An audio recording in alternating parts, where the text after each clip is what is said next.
শুভ দুপুর বন্ধুরা, তোমাদের সবাইকে। আজকে বৃহস্পতিবারে কি কি মেনু করেছি তোমাদের সাথে শেয়ার করি, চলো।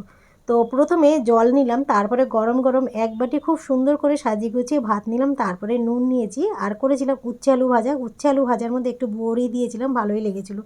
করেছিলাম ঢেঁড়স চচ্চড়ি আলু দিয়ে, আর করেছিলাম এঁচোড় চিংড়ি। এঁচোড় চিংড়িটা খুব সুন্দর কষিয়ে করেছিলাম। আজকে না মেজোজার থেকে একটুখানি জিজ্ঞাসা করলাম, আমার হাতের কষানো জিনিস নাকি ভালো লাগে না, আমার ছেলেও বলে আমার বড় বলে, তাই মেজোজার থেকে একটু জিজ্ঞাসা করে এঁচোড় চিংড়ি করেছিলাম, ভালোই লেগেছিলো।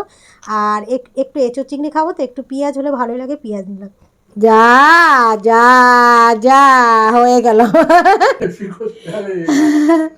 ভেঙেই গেল স্বাদের ভাতটা, ভেঙে গেছে। তো যাই হোক, আমার গলার ভয়েস ভালো না, যে এরকমভাবে চিল্লিয়ে উঠলাম। তো শেষে নিয়েছি চালতার আচার, মেনুটা বেড়ে গেল, আর ডিম সেদ্ধ নিয়েছি। তো চলো, এই ছিল আজকে বৃহস্পতিবারের মেনু। খুব সুন্দর করে সাজিয়ে গুছিয়ে ভাতটা নিয়েছিলাম, এই জন্যই প্রথমে বলেছি। তো চলো টাটা আজকের মতন।